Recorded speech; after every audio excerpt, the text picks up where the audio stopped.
देखिए पिछली क्लास में हम लोगों ने डिप्रेशन एंड फ्रीजिंग पॉइंट के कॉन्सेप्ट को समझा था और उसके कुछ न्यूमेरिकल किए थे। उसमें क्या था कि केएफ आपका जो था इसको क्या बोलते हैं, depression constant in a molar depression constant बोलते हैं। इसको क्या बोलते हैं, मोलर डिप्रेशन कांस्टेंट। ये तो आपको मैक्सिमम क्वेश्चन में दिया होगा, लेकिन क्या होगा कुछ आपके रेयर क्वेश्चन ऐसे होते हैं जिसपे ये नहीं दिया होता। अगर नहीं दिया होगा तो हम उसको किस तरह से निकाल लेंगे, तो उसके लिए हम इस फार्मूले का यूज करते हैं, KF equal to R TF square M divide by 1000 into delta H of fusion. Delta H को क्या बोलते हैं, एंथैल्पी बोलते हैं, एंथैल्पी ऑफ फ्यूजन। यहाँ पे आर को क्या बोलेंगे हम लोग, यूनिवर्सल गैस कांस्टेंट बोलेंगे, जिसकी वैल्यू हम कितना रखते हैं 8.314 जूल पर मोल पर केल्विन। या फिर अगर आपको केल्विन में रखना है तो आर की वैल्यू होती है 2 कैलोरी पर मोल पर केल्विन। एम क्या है जो यहाँ पे लिखा हुआ, एम है molar mass of solvent. Delta H of fusion क्या है, एंथैल्पी ऑफ फ्यूजन है जो कि क्वेश्चन में दिया जाएगा। टीएफ क्या है, freezing point of the pure solvent. जो यहाँ पे टीएफ लिखा है तो ये प्योर सॉल्वेंट का फ्रीजिंग पॉइंट है, इसको टी नॉट कर देते हैं ताकि हमें समझ में आ जाए। टी नॉट एफ जो है वो क्या है, freezing point of the pure solvent. वो भी किसमें होगा भैया, वो केल्विन पे होगा। वो किस पे होगा, केल्विन पे होगा।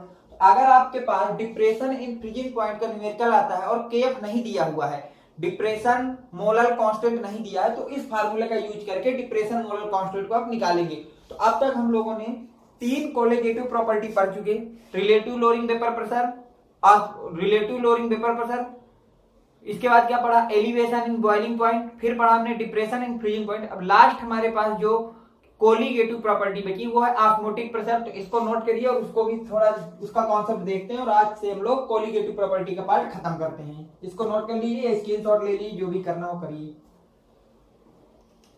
देखिए लास्ट कोलिगेटिव प्रॉपर्टी हमारी जो होती है वो होती है ऑस्मोटिक प्रेशर। वो क्या होती है भैया, ऑस्मोटिक प्रेशर, जिसको हम लोग पाई से रिप्रेजेंट करते हैं। ऑस्मोटिक प्रेशर को हम लोग किससे रिप्रेजेंट करते हैं भैया, पाई से रिप्रेजेंट करते हैं।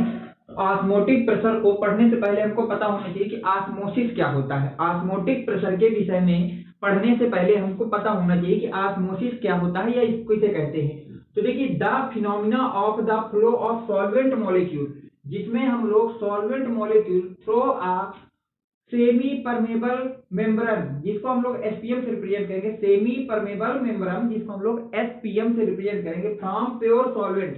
प्योर सॉल्वेंट या बोल सकते हैं लो कंसंट्रेशन, जो प्योर सॉल्वेंट होता है उसकी कंसंट्रेशन कम होती है, टू द सॉल्यूशन या हाई कंसंट्रेशन, जो सॉल्यूशन होता है उसकी कंसंट्रेशन हाई होती है, is known as osmosis. Osmosis क्या होता है, सॉल्वेंट के पार्टिकल का लो कंसंट्रेशन से हाई कंसंट्रेशन की तरफ का जो फ्लो होता है उस प्रोसेस को ऑस्मोसिस कहते हैं। या दूसरे लैंग्वेज में बोले तो क्या होता है, ऑस्मोसिस आपका एक ऐसा प्रोसेस है जिसमें सॉल्वेंट के particle SPM semi permeable membrane से होते हुए सॉल्यूशन की तरफ ट्रेवल करते हैं। सॉल्वेंट के पार्टिकल सेमी परमेबल मेम्ब्रेन से होते हुए सॉल्यूशन की तरफ ट्रेवल करते हैं, उस प्रोसेस को बोलते हैं एसपीएम। उस प्रोसेस को हम लोग ऑस्मोसिस बोलते हैं। उस प्रोसेस को क्या बोलते हैं, ऑस्मोसिस।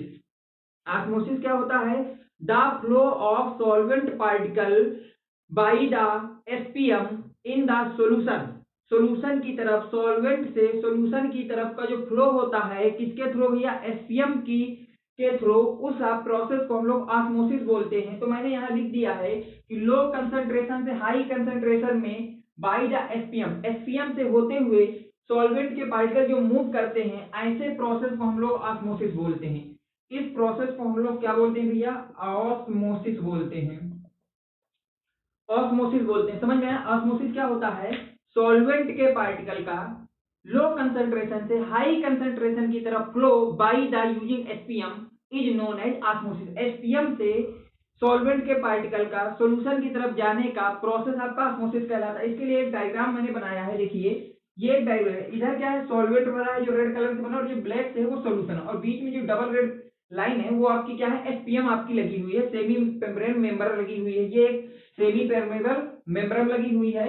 अब यहाँ से क्या है, सॉल्वेंट जो होता है उसका जो वेपर प्रेशर होता है हाई होता है, और सॉल्यूशन का वेपर प्रेशर लो होता है। ये आपको रिलेटिव लोअरिंग वेपर प्रेशर में बताया गया था कि प्योर सॉल्वेंट का वेपर प्रेशर हाई होता है एज कंपेयर टू सॉल्यूशन। तो अब देखिए क्या होगा, यहाँ से एसपीएम है, एसपीएम से सॉल्वेंट के पार्टिकल, ये हो गया सॉल्वेंट, इधर से इस डायरेक्शन में जाए, इधर को जाए भैया सॉल्यूशन की तरफ को जाए, यहाँ से इस डायरेक्शन में सॉल्यूशन की तरफ यहाँ पे सॉल्वेंट पार्टिकल का जो ट्रेवल होता है, प्योर सॉल्वेंट के पार्टिकल का सॉल्यूशन की तरफ को जो ट्रेवल होता है by the use SPM is known as osmosis.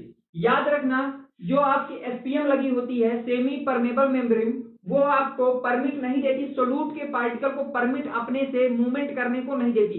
SPM से केवल सॉल्वेंट के पार्टिकल ही ट्रेवल कर सकते हैं। इस पॉइंट को बिल्कुल नोट रखना दिमाग में कि जो आपका एसपीएम होता है वो आपके सोल्यूट पार्टिकल को मूवमेंट की परमिट नहीं देता, वो केवल सॉल्वेंट के पार्टिकल के परमिट की क्या देता है भैया, परमिट देता है, सॉल्वेंट के पार्टिकल को मूव करने की परमिट देता है। तो इसको लेके ये आपका ऑस्मोसिस हो गया। अब हम चलते हैं एसपीएम क्या है, थोड़ा एसपीएम को पढ़ते हैं, या ये कैसे बनाया जाएगा, ये कहाँ पाया जाएगा, और फिर हम चलते हैं ऑस्मोटिक प्रेशर में।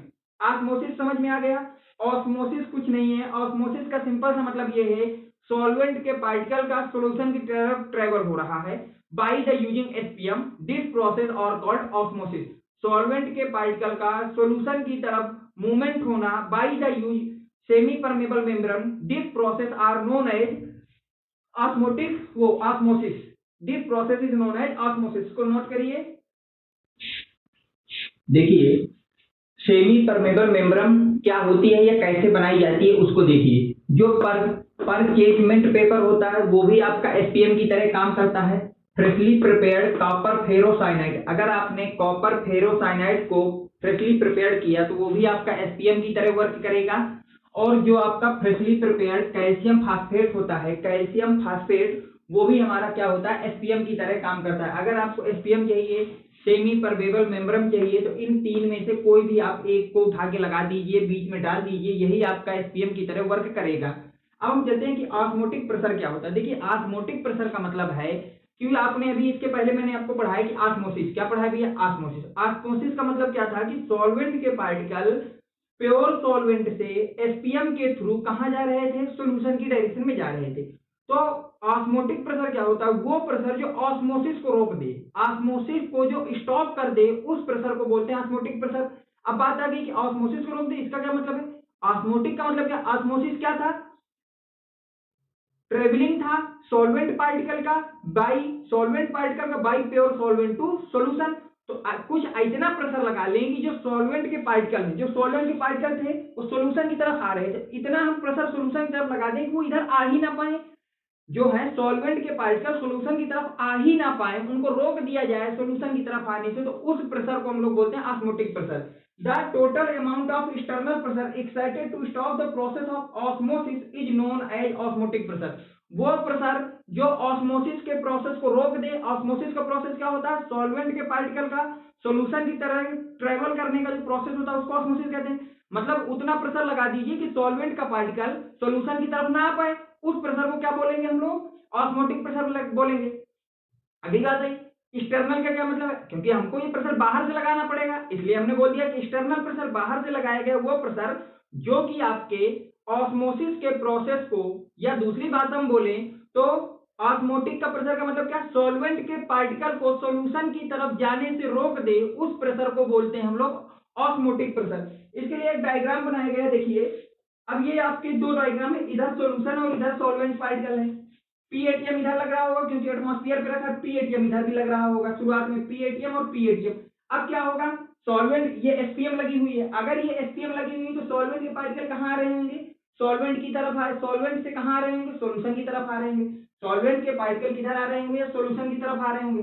अब अगर ये सॉल्यूशन की तरफ आ रहे होंगे तो हमको तो रोकना है, तो प्रेशर इधर अगर लगाएंगे आप तो और इधर आने लगेंगे, सॉल्यूशन की तरफ तेजी जाएंगे, मतलब प्रेशर मुझे सॉल्यूशन की तरफ लगाना पड़ेगा। जब इधर से प्रेशर आएगा तो इधर दबाएगा तो इधर के पार्टिकल इधर रुक जाएंगे, सॉल्यूशन की तरफ नहीं आ पाएंगे, तो हम बोल देंगे प्रेशर। तो पीएटीएम दोनों तरफ लग रहा है। अब फिर भी हमको ऑस्मोसिस के प्रोसेस को रोकना है, तो इधर पीएटीएम से कुछ प्रेशर ज्यादा लगाना पड़ेगा। मान लिया मैंने पी एक्सटर्नल प्रेशर लगा दिया, कितना लगा दिया, पी एक्सटर्नल। अब पीएटीएम में पीएटीएम को काट दिया, इसका मतलब इधर पी एक्सटर्नल प्रेशर ज्यादा है एज कंपेयर टू इधर। इधर वाले जो पार्टिकल आ रहे थे सोल्यूट के सॉल्वेंट के पार्टिकल जो सॉल्यूशन की तरफ आ रहे थे वो रुक जाएंगे, क्योंकि ये प्रेशर इसको पीछे ढेल रहा है, पीछे की तरफ धक्का दे रहा है कि मत आओ मत आओ मत आओ, ये अपना इधर रुक जाएंगे। तो इस उस प्रेशर को जो सॉल्वेंट के पार्टिकल को सॉल्यूशन की तरफ आने से रोक देते हैं, उस प्रेशर को हम लोग बोलते हैं ऑस्मोटिक प्रेशर। समझ में आ गया ऑस्मोटिक प्रेशर क्या होता है। अब देखिए, जो ऑस्मोटिक प्रेशर होता है वो प्रोपोर्शनल होता है मोलरिटी के। किसके प्रोपोर्शनल होता है? मोलरिटी के। मोलरिटी को C या M से रिप्रेजेंट करते हैं of the solution at the given temperature T। तो हमको पता है ऑस्मोटिक प्रेशर को हम लोग पाई से रिप्रेजेंट करते हैं। इसका मतलब पाई डायरेक्टली प्रोपोर्शनल होगा C अथवा M के। इसका मतलब जो ऑस्मोटिक प्रेशर होगा वो डायरेक्टली प्रोपोर्शनल होगा T के। इतना बोला जा सकता है। तो क्या ओवरऑल ये बोल दूं कि जो ऑस्मोटिक प्रेशर होगा वो कंसंट्रेशन और टेम्परेचर दोनों के डायरेक्टली प्रोपोर्शनल होगी। अब हमको क्या होगा? प्रोपोर्शनलिटी का साइन हटाना पड़ेगा। तो प्रोपोर्शनलिटी का साइन हटाते समय यहाँ पे हम लोग S का प्रयोग करते हैं। SCT क्या बताते हैं भैया? SCT या S की जगह हम लोग रख सकते हैं RCT। क्या रख सकते हैं? RCT। यहाँ पे आपको बताओ जी C और M एक ही चीज है। C का मतलब है कंसंट्रेशन, S क्या है? S को क्या बोलेंगे? Osmotic pressure constant. S को क्या बोलेंगे? ऑस्मोटिक प्रेशर कांस्टेंट या सॉल्यूशन कांस्टेंट बोलेंगे। ठीक है, तो अब ये आपके पास फार्मूला आ गया। ये हमारे पास क्या आ गया? फार्मूला आ गया। तो ऑस्मोटिक प्रेशर का फार्मूला क्या आया? SCT या फिर RCT। अब यहाँ पे क्या क्या है वो सब लिख लीजिए। पाई को बोलते हैं osmotic pressure, osmotic pressure. C को बोलते हैं कंसंट्रेशन अथवा मोलरिटी। R को क्या बोलते हैं? Universal gas constant. Universal gas constant बोलते हैं जिसकी वैल्यू हमको रखना होगा 0.082 एटीएम लीटर पर मोल। एटीएम लीटर पर मोल पर केल्विन। एटीएम लीटर पर मोल पर केल्विन में रखना होगा। पर मोल पर केल्विन यूनिट लिख लीजिएगा। यहाँ पे एस को हम लोग क्या बोलते हैं? एस को बोलते हैं सोल्यूशन कांस्टेंट। सोल्यूशन कांस्टेंट या फिर क्या बोलते हैं? Osmotic constant. सोल्यूशन कांस्टेंट बोलेंगे, क्या बोलेंगे? सोल्यूशन कांस्टेंट या फिर बोल देंगे गैस कांस्टेंट। Gas constant. और क्या बचा भैया? टी को बोलते हैं टेम्परेचर। टी को बोलते हैं टेम्परेचर जिसको हमेशा केल्विन में रखेंगे। जिसको हमेशा किस में रखेंगे भैया? केल्विन में रखेंगे। तो आप ये टर्म होने चाहिए। ऑस्मोटिक प्रेशर का फार्मूला याद होना CST या RCT होता है। ठीक है, कई बार हमको इस फार्मूले की जरूरत नहीं पड़ती है। ये सारी चीजें लिख ली आपने। देखिए जो ऑस्मोटिक प्रेशर के सवाल हैं वो हम लोग आइडियल गैस इक्वेशन से भी सोल्व कर सकते हैं। वो कैसे? ध्यान से देखिएगा, मैं दिखा देता हूँ। PV इक्वल टू क्या होता है भैया? nRT होता है। क्या P इक्वल टू NV/RT हो जाएगा? क्या P इक्वल टू यहाँ से N/V को इसी बोलते हैं RT। तो P को हमने पाई के बराबर मान लिया। C का मतलब हो गया कंसंट्रेशन, R का मतलब हो गया। तो कई बार ऑस्मोटिक प्रेशर के क्वेश्चनों को हम लोग किससे यूज कर सकते हैं? आइडियल गैस इक्वेशन से भी सॉल्व कर सकते हैं। तो लिख लीजिए osmotic pressure can be also calculate. मैं लिख दे रहा हूं osmotic pressure can be also calculate by using ideal gas equation. By using ideal gas equation. तो आपको ऑस्मोटिक प्रेशर के ये फार्मूले याद कर लीजिए, लिख लीजिए और चलिए अब इसके कुछ न्यूमेरिकल ट्राई करते हैं। समझ में आया कैसे डेरिवेशन किया गया, कौन सा टर्म क्या है? ठीक है, इसको नोट करिए। अब इसके कुछ फार्मूले या क्वेश्चनों पे चलते हैं। देखिए पिछली क्लास में हम लोगों ने colligative property, last colligative property osmotic pressure की बात की थी और उसका फार्मूला ड्राइव कर लिया था जो कि आया था पाई इक्वल टू CRT या पाई इक्वल टू MST। ठीक है, तो अब देखिए उसी के बेस्ड कोई क्वेश्चन तो हमने किया नहीं था, तो क्वेश्चन से ही स्टार्ट करते हैं। देखिए calculate the osmotic pressure, calculate the osmotic pressure due to 5% of weight by volume cane sugar solution at 15 degree centigrade. आपको ऑस्मोटिक प्रेशर पूछा है। फर्स्ट क्वेश्चन में पूछा क्या भैया? ऑस्मोटिक प्रेशर पूछा है। ऑस्मोटिक प्रेशर जिसको हम लोग पाई से रिप्रेजेंट करते हैं equal to question mark. Okay, आपको जानकारी दी गई कि 5% W/V वेट बाई बैलूम आपका केन शुगर है। 5% weight by volume cane sugar. इस टर्म की मीनिंग क्या है? इसका मीन्स है कि 5 gram of cane sugar present in a 100 volume है तो 100 ml of solution, 100 ml of solution. इसका मतलब ये समझ में आया कि 5 ग्राम केन शुगर प्रेजेंट है 100 ml ऑफ सॉल्यूशन में। इसका मतलब जो हमारे पास वेट ऑफ केन शुगर आ गया, केन शुगर वो आ गया 5 ग्राम। ओके, अगर हम लिखे molecular mass of cane sugar, molecular mass of cane sugar, वो हमको पता है वो होता है 342। कितना होता है भैया? 342 होता है, जिनको फार्मूला नहीं है तो लिख लें C12H22O11। केन शुगर का फार्मूला होता है C12H22O11। केन शुगर का फार्मूला क्या होता है? C12H22O11 होता है। ये हो गया। तो अगर यहां से हम लोग निकाले मोल ऑफ केन शुगर, तो फार्मूला क्या होगा? Given weight of cane sugar कोई चीज भैया in gram divide by molecular weight of cane sugar क्या ये फार्मूला होगा? अब हमारे मोल के पास फार्मूला, अब मोल का फार्मूला आ गया, तो अब क्या करेंगे? सारी क्वांटिटियों को इसमें रख देंगे। ऊपर लिखा गिवन वेट कितना भी है? 5 ग्राम, तो ऊपर लिख देंगे 5 ग्राम। नीचे मोलेकुलर वेट है 342, उसको रख दिया। तो ये आ गए मोल। ये क्या आ गए भैया? मोल आ गए। अब हमको क्या है? सॉल्यूशन का वैल्यूम दिया है। क्या दिया भैया? वैल्यूम ऑफ सॉल्यूशन दिया है। कितना दिया भैया? 100 ml दिया है। अगर इसको लीटर में बदले तो ये कितना दिया भैया? 0.1 लीटर दिया है। कितना दिया भैया? 0.1 लीटर दिया है। अब ये सारी चीजें हमने लिख ली। अब हमको फाइंड क्या करना है भैया? Osmotic pressure. तो हम क्या लिखेंगे? We know that osmotic pressure जिसको पाई से रिप्रेजेंट करते इक्वल टू क्या होता है भैया? MRT होता है। इक्वल टू क्या होता है? MRT होता है। तो पाई M का मतलब होता है कंसंट्रेशन का फार्मूला क्या होता है?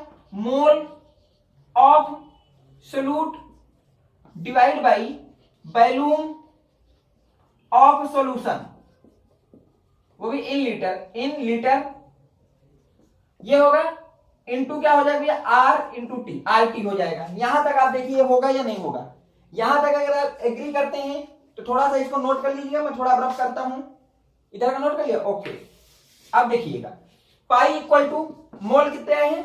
5/342। ओके, इनटू वॉल्यूम कितना है? 1 डिवाइड बाई वॉल्यूम हमारे पास 0.1 लीटर इनटू RT, R की वैल्यू लिखते हैं 0.08 atm लीटर पर मोल पर केल्विन। और टेम्परेचर कितना दिया भैया?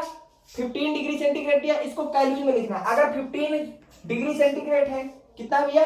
15 डिग्री सेंटीग्रेड। इसको केल्विन बदलने के लिए क्या करेंगे भैया? इसमें 273 ऐड कर देंगे। तो ऐड करके कितना हो जाएगा? 288 हो जाएगा। कितना हो जाएगा भैया? 288 हो जाएगा ना। देख लीजिए, हाँ 288 हो जाएगा। तो यहां लिख देंगे 288 केल्विन में रख दिया।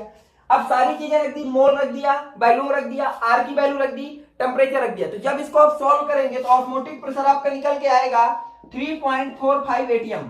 कितना निकल के आएगा भैया? 3.45 atm निकल के आएगा। देख लीजिए, सॉल्व करिए इसको। जब इस क्वांटिटी को आप पूरा सॉल्व करेंगे तो ऑस्मोटिक प्रेशर इतना निकल गया, यूनिट लगा देंगे ATM। ठीक, इसको नोट करिए। चलते हैं नेक्स्ट क्वेश्चन पे।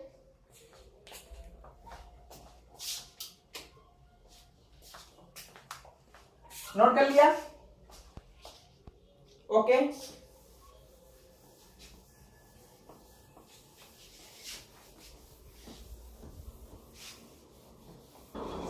यदि अगले क्वेश्चन की बात करें तो वो बोला है 200 centimetre cube of aqueous solution. इसका मतलब क्या दे दिया भैया? उसने बोल दिया वॉल्यूम ऑफ सॉल्यूशन हमको बोल दिया 200 सेंटीमीटर क्यूब। और centimetre cube ml same quantity होती है, मतलब ये दे दिया है 200 ml। तो अगर इसको लीटर में बदले तो ये क्या 0.2 लीटर इसको बोला जा सकता है? बिल्कुल बोला जा सकता है। अब देखिए आगे बोला गया है contains 1.26 gram of polymer the osmotic pressure. तो जो इसका पॉलीमर का वेट है, वेट ऑफ पॉलीमर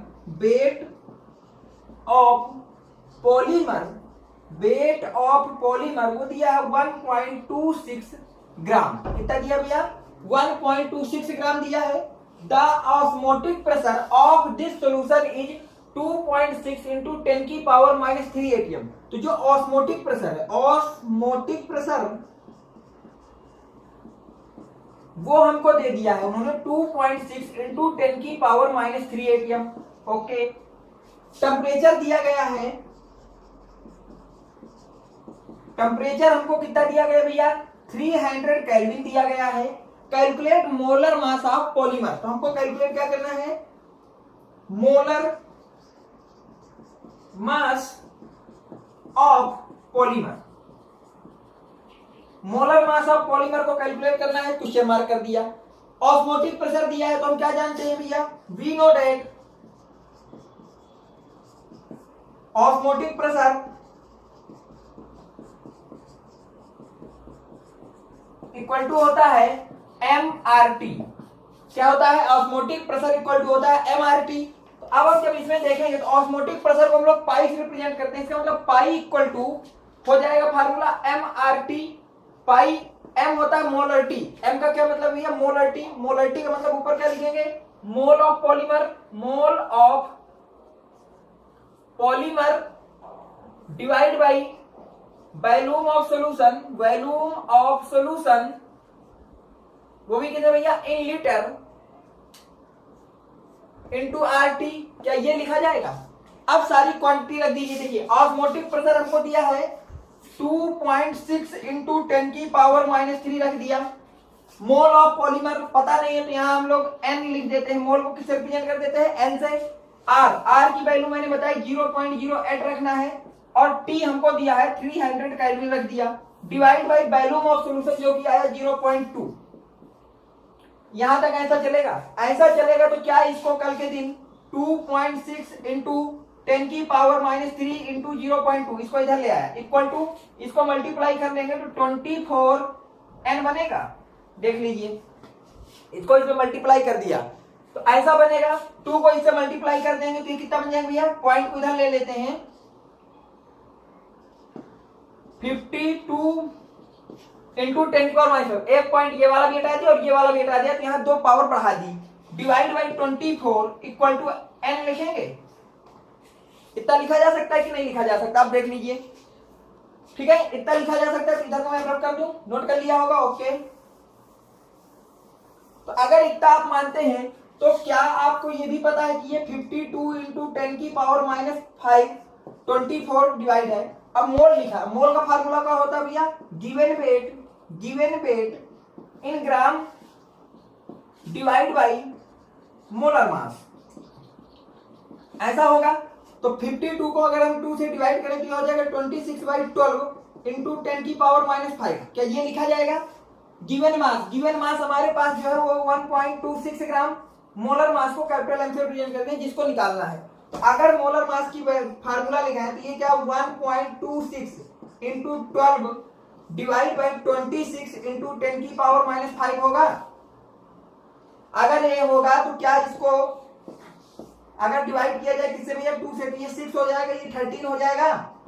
देख लीजिए, अब देखिए यहां से क्या हो गया 1.26 इंटू 6 डिवाइड बाई 13 और 10⁻⁵ ऊपर भेजेंगे तो क्या ये प्लस की 10⁻+5 हो जाएगा। अगर ऐसा हो जाएगा तो क्या यहां से आपके पास मोलर मास, जब इसको आप कैलकुलेट करेंगे, क्या करेंगे भैया कैलकुलेट, तो 58,000 आएंगे। कितना आएगा भैया, जब इस वैल्यू को आप कैलकुलेट करेंगे 1.26 इंटू 6 इंटू 10⁻⁵ डिवाइड बाई 13 को, तो वैल्यू कितना आएगा सॉल्व होके 58,000 आएगा। और ये मोलर मास है, क्या ये मोलर मास। अब मोलर मास की जो आपके पास यूनिट होती है ग्राम पर मोल, ग्राम पर मोल। तो मोलर मास निकालना था तो हमने निकाल लिया, वो कितना होगा 58,000 ग्राम पर मोल होगा।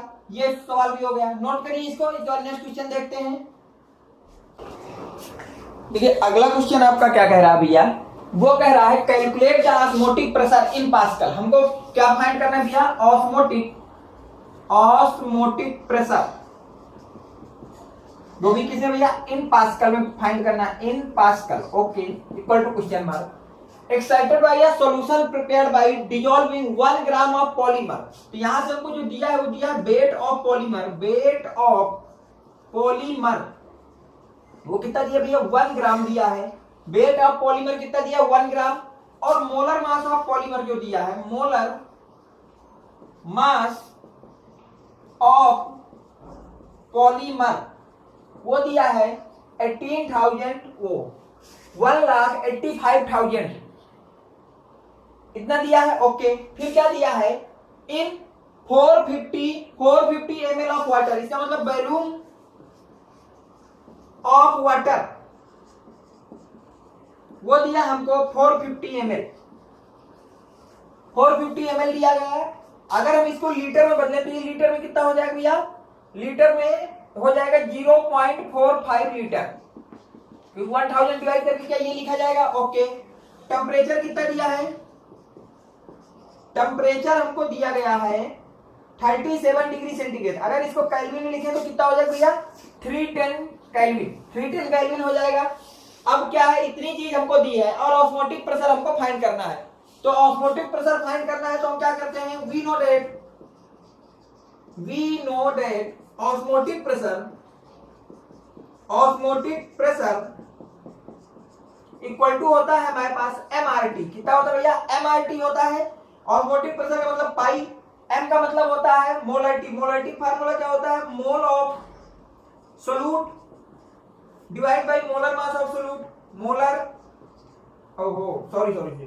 ऑफ सोल्यूट डिवाइड बाय क्या होता है, वॉल्यूम ऑफ सॉल्यूशन, वो भी कितने भैया इन लीटर में, और ऊपर क्या होता है आर इंटू टी होता है। क्या ऐसा होगा।